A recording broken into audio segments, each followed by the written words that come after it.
Bible अध्ययन श्रृंखला के अंदर आपका स्वागत है। प्रभु आपको बहुत बहुत आशीष दे।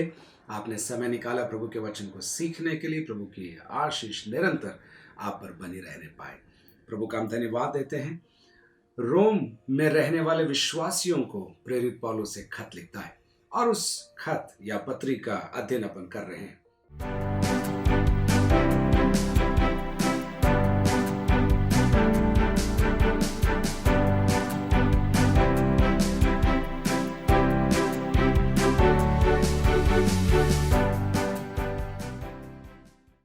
और आज हम प्रभु के अनुग्रह से 16 और उसके आगे की आयतों को हम देखने जा रहे हैं। पहले अध्याय की 16 से आगे की आयतों को प्रार्थना करें। परमेश्वर पिता, हम आपका धन्यवाद देते हैं। प्रभु यीशु मसीह, आपके प्रेम के लिए धन्यवाद। पवित्र आत्मा, आप यहाँ मौजूद हैं और जहाँ ये सुना जाएगा वहाँ भी आप मौजूद हैं, इसलिए हम धन्यवाद देते हैं। आपके वचन को हमें सिखाइए, यीशु के नाम से मांगते हैं, आमीन और आमीन। मैं आपके लिए रोमियो की लिखी हुई पत्री पहले अध्याय की 16 और 17 आयतें पढ़ता हूं। क्योंकि मैं सुसमाचार से नहीं लजाता, इसलिए कि वह हर एक विश्वास करने वाले के लिए, पहले तो यहूदी फिर यूनानी के लिए उद्धार के निमित्त परमेश्वर की सामर्थ है। क्योंकि उसमें परमेश्वर की धार्मिकता विश्वास से और विश्वास के लिए प्रकट होती है। जैसे लिखा है, विश्वास से धर्मी जन जीवित रहेगा। अगर आप पूछें रोमियो के पत्र के अंदर जो 16 अध्याय हैं उसकी मुख्य विषय वस्तु क्या है, अगर आप पूछेंगे तो मैं ये 2 आयतें आपको दूंगा। क्योंकि यहाँ पर लिखा है, उद्धार के निमित्त परमेश्वर की सामर्थ है सुसमाचार। उद्धार के निमित्त परमेश्वर की सामर्थ है सुसमाचार। चलिए इन 2 आयतों को गहराई से अपन देखते हैं। क्योंकि मैं सुसमाचार से नहीं लजाता। सवाल बनता है, सुसमाचार क्या है, खुशखबरी क्या है? चारों तरफ अच्छे समाचार आज नहीं मिल रहे, लेकिन सदियों से, अनंत काल से परमेश्वर के मन में एक सुसमाचार था, एक गुड न्यूज था। और इस गुड न्यूज या इस सुसमाचार के विषय में पौलुस स्वयं पहले कुरिन्थी के 15वें अध्याय के अंदर 3री आयत में इस प्रकार कहता है, इसी कारण मैंने सबसे पहले तुम्हें वही बात पहुंचा दी। मैं पढ़ रहा हूं पहला कुरिन्थी 15:3, जो मुझे पहुंची थी। सुनिए कि पवित्र शास्त्र के वचन के अनुसार यीशु मसीह हमारे पापों के लिए मर गया, गाड़ा गया और पवित्र शास्त्र के अनुसार 3रे दिन जी भी उठा। प्रभु यीशु मसीह मारा गया, गाड़ा गया और 3रे दिन जी उठा। और इस अद्भुत ऐतिहासिक आत्मिक घटना के द्वारा मेरे और आपके उद्धार का रास्ता खुल गया। इसलिए प्रभु को मैं धन्यवाद देता हूं। तो यह है सुसमाचार, खुशखबरी कि मुझे अब मेरे पापों में मरने की ज़रूरत नहीं है, मेरे उद्धार को खरीदने की ज़रूरत नहीं है, मेरे कर्मों को कर कर मेरे इष्ट को, मेरे परम परमेश्वर को प्रसन्न करने की ज़रूरत नहीं है।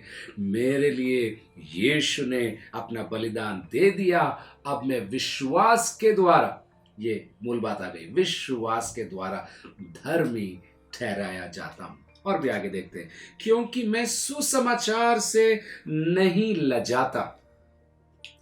ऐसा क्या कारण हुआ कि पौलुस को बोलना पड़ा लजाता, सुसमाचार से नहीं लजाता? ऐतिहासिक घटनाओं को आप याद करेंगे। रोम के विश्वासियों को पौलुस लिख रहा है। रोम बड़ा शहर है, बड़े बड़े विद्वान वहां पर रहते हैं, बड़ी बड़ी चर्चाएं होती है। और उसके बीच में ये चर्चा कि फलस्तीन के यरूशलेम में एक व्यक्ति कुछ साल पहले क्रूस पर, यानी कि निंदित मृत्यु उसको सहनी पड़ी और उसके मृत्यु के पश्चात उसको गाड़ दिया गया और गाड़ने के पश्चात वो जी उठा और उसके जी उठने से, उस पर विश्वास करने से मेरा उद्धार हो जाता है। उस समय के ज्ञानी लोग इन बातों को ठुकरा देते थे और कहते थे तो मिथ्या बातें हैं, ये तो काल्पनिक बातें हैं, ऐसा हो ही नहीं सकता है। ऐसे सोचने वालों के बीच में, बुद्धिजीवियों के बीच में, यही तो बात पौलुस पहला कुरिन्थियों के पहले अध्याय में कहता है 18 के अंदर, क्योंकि क्रूस की कथा नाश होने वालों के लिए मूर्खता है परंतु हम उद्धार पाने वालों के लिए परमेश्वर की सामर्थ है। क्रूस की कथा परमेश्वर की सामर्थ है। और अब वो यहाँ कह रहा है रोमियो के अंदर, सुसमाचार से नहीं लजाता, सुसमाचार से नहीं लजाता। तो वो कहता है रोम के विश्वासियों से, मैं शर्मिंदा नहीं हूं इस समाचार को लेकर आने के लिए जिसने मेरे जीवन को बदल दिया, जिसने जहां जहां मैं गया उनके जीवन को बदल दिया, अब तुम्हारे जीवनों को बदलने की ताकत रखता है, उसको लेकर मैं लजाता नहीं। सुसमाचार को लेकर देखिए, वो 3 क्रिया शब्दों का प्रयोग करता है पिछली और इस आयत के अंदर। मैं आपको बताता हूं। देखिए 14 आयत में वो कहता है, मैं यूनानियों और अन्य भाषियों का और बुद्धिमानों और निर्बुद्धियों का कर्जदार हूं। I am indebted. मैं कर्जदार हूं, मैं कर्जदार हूं। उसके बाद 15 आयत के अंदर वो कहता है, मैं तुम्हें भी जो रोम में रहते हो सुसमाचार सुनाने को भरसक तैयार हूं। मैं कर्जदार हूं, मैं तैयार हूं। और अब 16 में वो कहता है, मैं लजाता नहीं हूं। मैं कर्जदार यानी कि पैसों का कर्जा ये नहीं है, लेकिन जिसने मेरे लिए इतना बड़ा कार्य किया, जिसने मेरे लिए ऐसा प्रेम, अपना प्रेम मुझ पर न्यौछावर कर दिया, उस प्रेम को पाने के बाद मैं चुप नहीं रह सकता हूं। पौलुस कहता है, इसलिए मैं कर्जदार हूं, मैं तैयार हूं और मैं लजाता नहीं हूं। मेरे और आपकी अवस्था कैसी है आज? परमेश्वर के वचन को लेकर, हमारी गवाही को लेकर, मैं मसीह का शिष्य हूं ये कहने से कहीं हम लजाते तो नहीं है? पौलुस सिखा रहा है, मैं सुसमाचार से नहीं लजाता। आगे देखते हैं, इसलिए कि वह हर एक, क्यों नहीं लजाता? इसलिए कि वह हर एक विश्वास करने वाले के लिए, हर एक विश्वास करने वाले के, क्या पढ़े लिखे, क्या अनपढ़, क्या धनी, क्या गरीब, क्या नौजवान, क्या बुजुर्ग, विभिन्न भाषा बोलने वाले, विभिन्न सभ्यताओं में रहने वाले, हर एक विश्वास करने वाले के लिए, ये मूल बात है। आगे भी अभी बताएगा वो, विश्वास करने वाले के लिए। अब बोलता है वो, पहले तो यहूदी फिर यूनानी के लिए। एक मुद्दा यहां पर उठ सकता है, पहले यहूदी फिर यूनानी, ऐसा क्यों साहब? पहले यहूदी फिर यूनानी। रोम के मंडली के अंदर गुटबाजी रही होगी, यहूदी भी थे और गैर यहूदी भी थे, और इसके अलावा कुछ अपने आप को जरूरत से ज्यादा ऊंचा अपने आप को समझते थे। दोनों वर्गों को संबोधित करते हुए पौलुस कहता है, पहले यहूदी। फिर ये बात भी आएगी, पहले क्यों? आप इस पत्री के अंदर कई बार इस पद को पाएंगे, पहले यहूदी फिर यूनानी। पौलुस इस बात को समझता है और जानता है कि प्रतिज्ञाएं अब्राहम को मिली थी, और अब्राहम की वंशज होने के कारण परमेश्वर ने उस वंश को चुनकर उनके द्वारा पृथ्वी को आशीषित करने का निर्णय लिया था। अब ये क्यों हुआ, ये तो परमेश्वर ही जानता है, लेकिन ये सच्चाई है। इसलिए पौलुस कहता है, पहले यहूदी फिर यूनानी के लिए। अब देखिए क्या कह रहा है वो, उद्धार के निमित्त परमेश्वर की सामर्थ है। तो अगर अपन इसको एक नए तरीके से बोलें तो हम इस प्रकार कह सकते हैं, सुसमाचार उद्धार के निमित्त परमेश्वर की सामर्थ है। कई बार हम बोलते हैं ना, सामर्थ सामर्थ सामर्थ चाहिए, सामर्थ के लिए प्रार्थना करते हैं, लेकिन आपको मालूम सामर्थ सुसमाचार के अंदर है। जब आप सुसमाचार किसी को देते हैं, गुड न्यूज देते हैं, उसके जीवन के अंदर मानो एक नया सवेरा शुरू हो जाता है, अंधकार हट जाता है, श्राप के बंधन टूट जाते हैं, एक नई ताकत उसके अंदर आ जाती है। सुसमाचार यीशु का समाचार है, सुसमाचार मेरे पापों की कीमत चुका दी गई है उसका समाचार है, और एक अद्भुत काम वो करता है क्योंकि उसके अंदर परमेश्वर की सामर्थ है। फिर पढ़ूं मैं, उद्धार के निमित्त परमेश्वर की सामर्थ है। क्या? सुसमाचार। और पौलुस कहता है, मैं कर्जदार हूं, मैं तैयार हूं और मैं लजाता नहीं। अब 17वीं आयत, क्योंकि उसमें परमेश्वर की धार्मिकता, क्योंकि उसमें, किसमें? सुसमाचार में परमेश्वर की धार्मिकता विश्वास से और विश्वास के लिए प्रकट होती है। जैसा लिखा है, विश्वास से धर्मी जन जीवित रहेगा। परमेश्वर की धार्मिकता, पौलुस ये शब्द रोमियो की पत्री के अंदर पहली बार मुझे और आपको बता रहा है, परमेश्वर की धार्मिकता। क्या है धार्मिकता? इस शब्द को पौलुस अपनी पत्री के अंदर 34 बार इस्तेमाल करेगा। धार्मिकता, धार्मिकता, धार्मिकता। क्या है परमेश्वर की धार्मिकता? आपको समझाने के लिए मेरे पास शब्द कम है, लेकिन सरल शब्दों में मैं आपको सौंपना चाहता हूं। परमेश्वर की धार्मिकता उसका स्वभाव है, वो धर्मी है, पार्शियल नहीं है, यानी कि बुराई और भलाई दोनों उसमें नहीं है। वो अपने कार्यों में धर्मी है, परमेश्वर का स्वभाव धर्मी है। ठीक है, पहली बात आप याद रखें, परमेश्वर का स्वभाव धर्मी है। लेकिन क्रूस के अंदर जो उसने मेरे लिए किया, एक बार और बोलूं, क्रूस के अंदर या क्रूस के द्वारा जो उसने मेरे लिए किया, वो उसके धार्मिकता का कार्य था। आप पूछेंगे ऐसा क्यों किया? परमेश्वर मुझसे प्रेम करता था। परमेश्वर जानता था कि मैं अपने कार्यों से परमेश्वर के समीप नहीं आ सकता, और चूंकि परमेश्वर संगति चाहने वाला परमेश्वर था और है, उसने ये रास्ता उसकी ओर से खोला और उसने ये क्रूस का प्रावधान किया। प्रभु यीशु मसीह को पृथ्वी पर भेजकर मानव जाति को, जिसमें मेरा नाम भी था, मुझे अपने पास ले लिया। मैंने गुनाह किया, मैंने गलती करी, मैंने बलवा किया, परमेश्वर के मार्गों में मैं नहीं गया। उसके बारे में आगे आएगा, पौलुस बताएगा। लेकिन पौलुस कहता है क्रूस का प्रावधान ये परमेश्वर की धार्मिकता का कार्य था। तो दो बातें हो गई। एक, परमेश्वर धर्मी है उसके स्वभाव में, परमेश्वर धर्मी है क्रूस के प्रावधान में।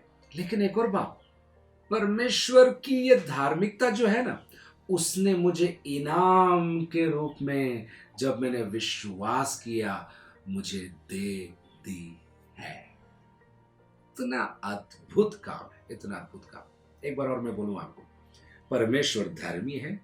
क्रूस के दर्दनाक, कभी हम समझ नहीं पाएंगे उस वेदना को, उस दर्दनाक मृत्यु के द्वारा परमेश्वर ने धार्मिकता का कार्य मेरे लिए खोला और मेरे लिए किया। और मेरे जैसा गुनहगार अब अपने आप को धर्मी कह सकता है। क्यों? क्योंकि ये उपहार मुझे दिया गया है और मुझे विश्वास से परमेश्वर की धार्मिकता को स्वीकार करना है। मुझे एक घटना याद आ रही है। एक बहन ने एक सभा के बाद मुझसे बोला, मुझे क्या करना पड़ेगा यीशु मसीह पर विश्वास करने के लिए? जब मैंने इन आयतों को उनको बोला तो बोला, इतना सरल है क्या? उद्धार इतना सरल है क्या कि बस मैं विश्वास कर लूं और मेरा उद्धार हो जाएगा? हाँ बहन, विश्वास कर लोगे और उद्धार हो जाएगा। वो बहन रोने लगी और वो कहने लगी, इतना सरल है तो फिर आज लाखों और करोड़ों लोग क्यों इस उद्धार को पा नहीं पा रहे, क्यों इस उद्धार को आज भी खोज रहे हैं?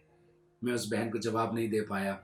आज भी उस बात को याद करता हूं, लेकिन आपको समझाना चाहता हूं, उद्धार का मार्ग सरल है, लेकिन उसकी कीमत बहुत ही बड़ी है। किसी ने इस प्रकार बोला, उद्धार महंगा है लेकिन मुफ्त है। एक बार और बोलूं, उद्धार महंगा है लेकिन मुफ्त है। तो परमेश्वर धर्मी है अपने स्वभाव में, क्रूस के प्रावधान में परमेश्वर धर्मी है, लेकिन वो धार्मिकता का तोहफा मुझे देता है। इसलिए ये मेरी धार्मिकता नहीं है।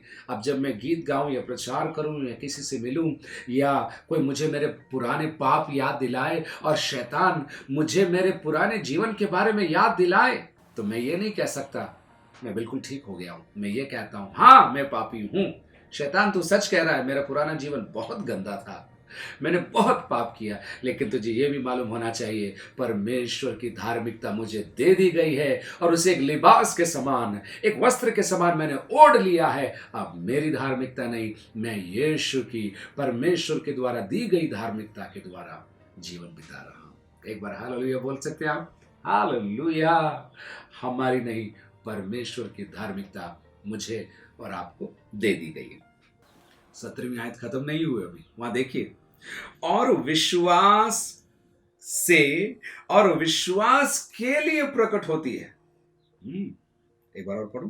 क्योंकि उसमें परमेश्वर की धार्मिकता विश्वास से और विश्वास के लिए प्रकट होती है। हिंदी बाइबल के अंदर बहुत स्पष्ट है, अन्य भाषांतरों के अंदर इतना स्पष्ट अर्थ नहीं आया है। विश्वास से यानी कि यह धार्मिकता की शुरुआत विश्वास से है, कार्यों से नहीं है। कुछ आपको मैं धन दे दूं, एक एनवेलप दे दूं या चढ़ावा चढ़ा दूं तो मैं धर्मी ठहराया जाऊंगा, ऐसा नहीं है। मैं चर्च 8 बार आ जाऊं तो मैं धर्मी हो जाऊंगा, ऐसा नहीं है। नहीं, मुझे बहुत अच्छा गाना गाना आता है, मैं स्टेज पर खड़ा होकर गाना गाऊंगा, नहीं।